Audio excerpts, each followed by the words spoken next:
Assalamualaikum warahmatullahi wabarakatuh. Hari ini kita belajar mengenai struktur teks untuk persiapan ujian sekolah. Kita langsung saja. Yang pertama adalah teks deskripsi. Teks deskripsi ya, ini ya strukturnya. Yang pertama ada identifikasi. Biasanya berisi nama objek yang dideskripsikan, lokasi, sejarah maupun pernyataan umum tentang objek. Kemudian struktur yang keduanya adalah deskripsi bagian, berisi perincian bagian objek sesuai subjektivitas penulis, termasuk apa yang dirasakan penulis. Kemudian yang ketiga adalah simpulan atau kesan. Saya ditegaskan lagi bahwa teks deskripsi nanti intinya berisi tentang penggambaran, bisa objek, bisa ruang dia objeknya. Kemudian yang kedua adalah teks cerita fantasi. Strukturnya ada orientasi, yaitu pengenalan tokoh, latar maupun watak tokoh. Struktur yang kedua adalah komplikasi, berisi hubungan sebab akibat munculnya suatu masalah. Kemudian struktur yang ketiga adalah resolusi, itu penyelesaian masalah dari konflik yang terjadi. Jadi secara umum ada orientasi, komplikasi, dan resolusi. Selanjutnya adalah teks prosedur. Di dalam teks prosedur strukturnya adalah yang pertama tujuan melakukan prosedur tadi ya. Kemudian ada bahan dan alat, kemudian langkah-langkah, yang terakhir adalah penutup. Jadi kalau teks prosedur intinya berisi tentang tata cara atau prosedural. Misalkan kalian membuat mie goreng atau membuat minuman, kan ada tujuannya itu ya. Alatnya alat bahan dan alat di sini ya. Kalau saja misalkan membuat mie goreng kan alat bahannya ya ada mie gorengnya, kemudian alatnya ada wajan, kompor dan lain-lain. Langkahnya itu prosedurnya, kemudian penutup. Teks yang keempat adalah teks laporan hasil observasi atau LHO. Yang pertama strukturnya adalah definisi umum atau gambaran umum tentang sungai itu bagaimana atau pengertiannya apa ya. Struktur yang kedua adalah deskripsi bagian, misalkan jenis-jenis sungai, manfaatnya untuk apa ya. Kemudian yang terakhir adalah simpulan. Selanjutnya yang kelima adalah teks puisi rakyat. Puisi rakyat itu ada pantun, ada syair, ada gurindam. Struktur untuk pantun yang terdiri dari 4 baris misalkan ya, bersajak ABAB, baris pertama dan baris kedua itu sampiran, baris ketiga dan keempat adalah isi, terdiri dari 8 sampai 12 suku kata. Itu struktur seperti itu. Kemudian syair ini sama-sama 4 baris ya, memiliki 4 baris seperti pantun tadi. Bedanya ada di syair. Syairnya a. Terus seluruh baris merupakan isi. Ciri khasnya itu suku katanya hampir sama, 8 sampai 12 suku kata. Kemudian yang berikutnya adalah gurindam. Kalau syair dan pantun tadi 4 baris, khusus gurindam ciri khasnya adalah terdiri dari 2 baris dalam satu baitnya itu. Sajaknya AA, BB, CC. Jadi misalkan bait pertama 2 baris AA, bait berikutnya BB, bait ketiganya CC. Itu ya.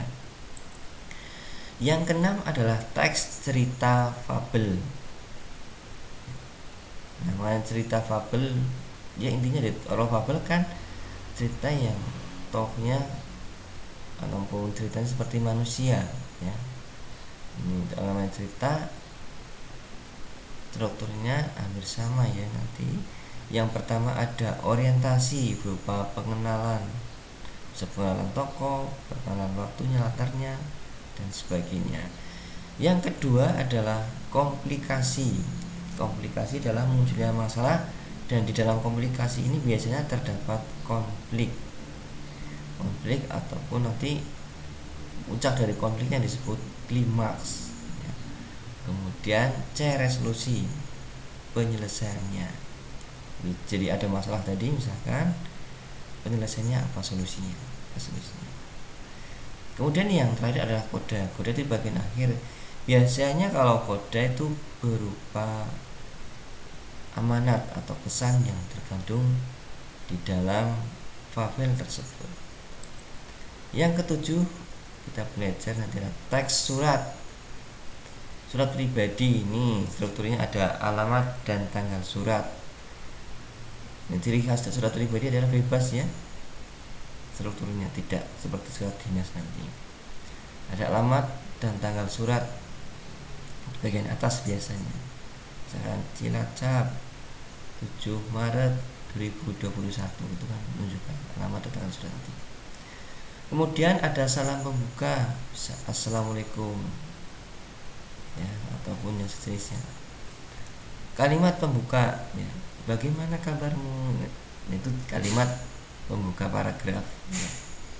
Kemudian isi surat, isi ya, namanya isi surat bisa namanya surat pribadi ya, bisa bebas isinya ya, misalkan tentang keseharian kalian atau hal-hal yang kalian alami dan menarik, ceritakan saja di dalam surat pribadi.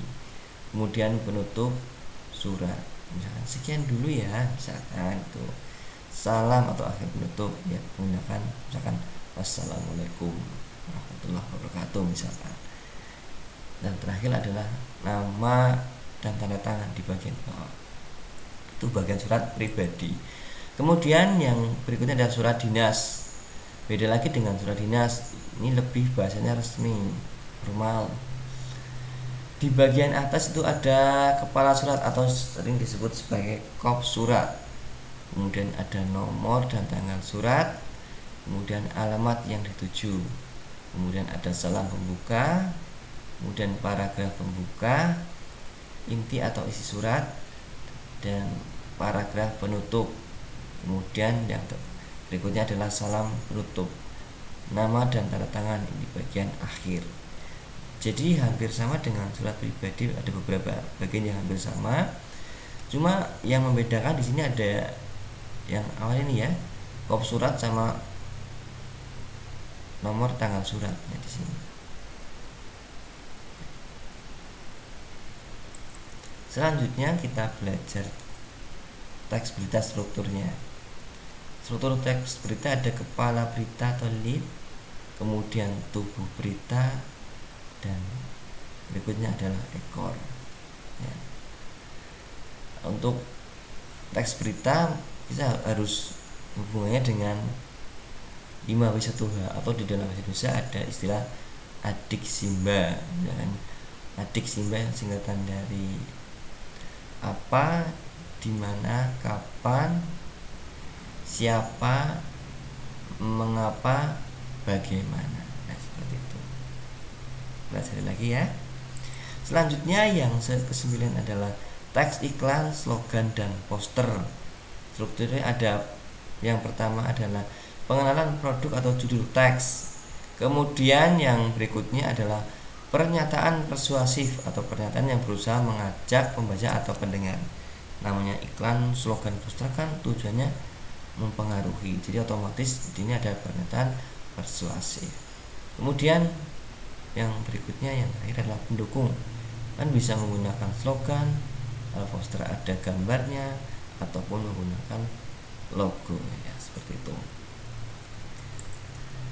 Yang berikutnya adalah teks eksposisi. Struktur dari teks eksposisi adalah yang pertama tesis, itu berupa pengenalan isu, masalah ataupun pandangan penulis secara umum tentang topik yang dibahas. Berikutnya adalah rangkaian argumen, itu berisi berupa pendapat penulis sebagai penjelasan tesis ya, yang dikemukakan dengan fakta kata untuk memperkuat argumen. Yang struktur yang berikutnya adalah penegasan ulang, rumusan singkat yang diulang sebagai penutup atau kesimpulan. 11 selanjutnya teks puisi. Ini struktur teks puisi yang pertama adalah ada struktur fisik dan struktur batin. Kalau struktur fisik yang terlihat itu ya, misalkan ada diksi, pilihan kata, majas atau gaya bahasa. Di sini tipografi itu penulisannya kan ada yang langsung bentuknya paragraf ya, seperti paragraf, ada yang bengkak-bengkok ya, ada yang menggunakan bait, ada yang lurus saja. Kemudian ada imaginary atau penginderaan ya. Kemudian ada rima, itu bagian struktur fisik. Nah kemudian ada bagian struktur batin, itu misalkan ada tema, rasa, nada, dan amanat dalam puisi. Kemudian yang berikutnya adalah teks eksplanasi ya, sambil diingat kembali ya, bahwa teks eksplanasi merupakan teks yang menjelaskan hubungan peristiwa atau proses terjadinya sesuatu. Strukturnya ada yang pertama identifikasi fenomena, bisa fenomena alam, sosial maupun budaya. Kemudian yang berikutnya adalah rangkaian kejadian, disusun secara sebab akibat, kausalitas, dan kronologis berurutan ya. Yang berikutnya adalah struktur berikutnya adalah ulasan, berisi komentar atau penilaian penulis ya. Selanjutnya ada teks ulasan ya, teks ulasan. Strukturnya yang pertama adalah identitas karya, bisa berupa judul, pengarang, penerbit, dan lain-lain. Struktur yang berikutnya adalah orientasi atau pengenalan sekilas mengenai karya. Struktur yang selanjutnya yang ketiga sinopsis atau ringkasan yang berisi pemahaman penulis mengenai karya yang diulas. Struktur yang keempat adalah analisis atau paparan dari berbagai sudut pandang. Struktur yang kelima evaluasi atau paparan mengenai kelebihan dan kekurangan karya. Kita lanjut, ada teks persuasif. Strukturnya yang pertama adalah pengenalan isu, biasanya berupa pengantar mengenai masalah yang menjadi dasar pembahasan atau pembicaraan. Struktur yang kedua ada rangkaian argumen atau pendapat mengenai isu atau permasalahan yang dikemukakan, disertai fakta sebagai penguat. Selanjutnya struktur yang ketiga adalah pernyataan ajakan, merupakan inti berupa ajakan atau berusaha mempengaruhi pendengar atau pembaca. Namanya persuasif ini intinya di sini ya, ada ajakan. Kemudian yang keempat adalah penegasan ulang, berisi kesimpulan dan rangkuman.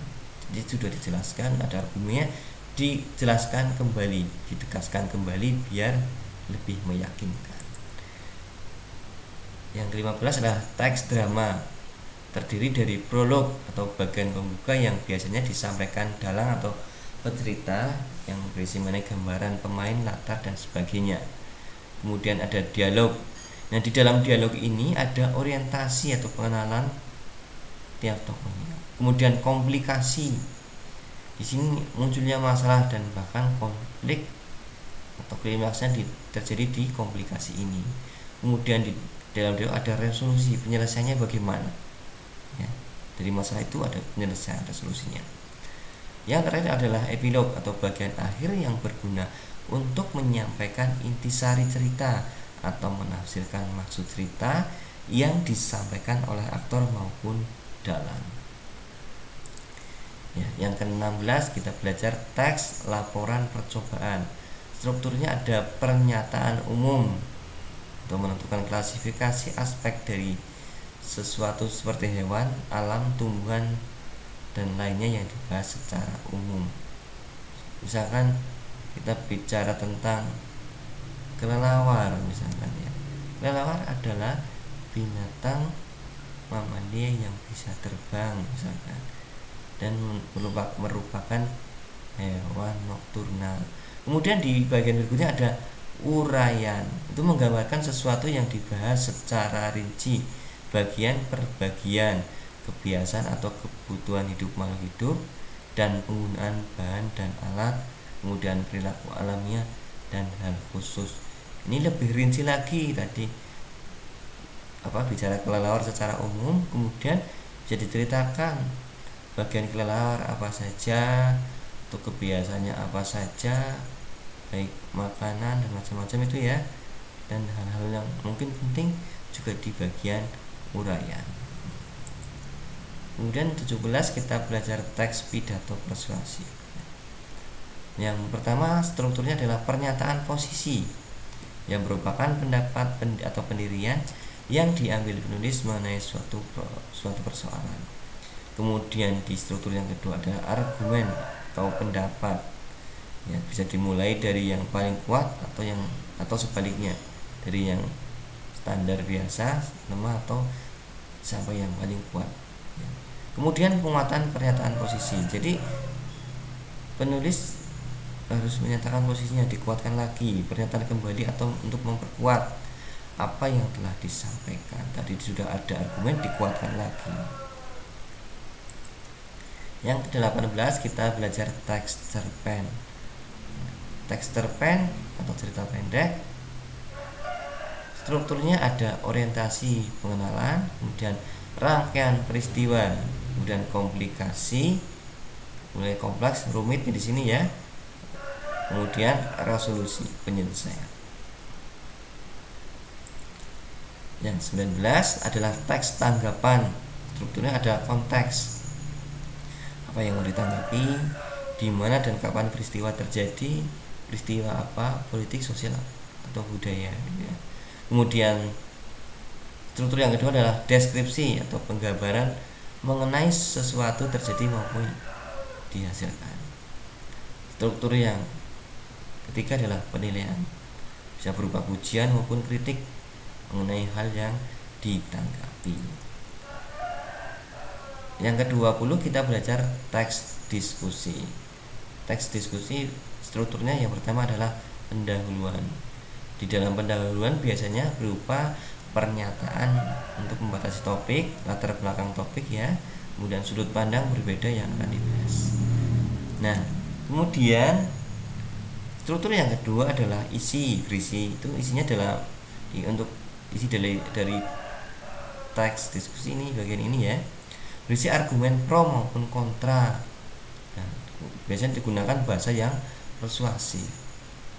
Struktur yang ketiga adalah simpulan berupa simpulan argumen baik pro maupun kontra, kemudian ada evaluasi dan rekomendasi dari hasil diskusi itu ya.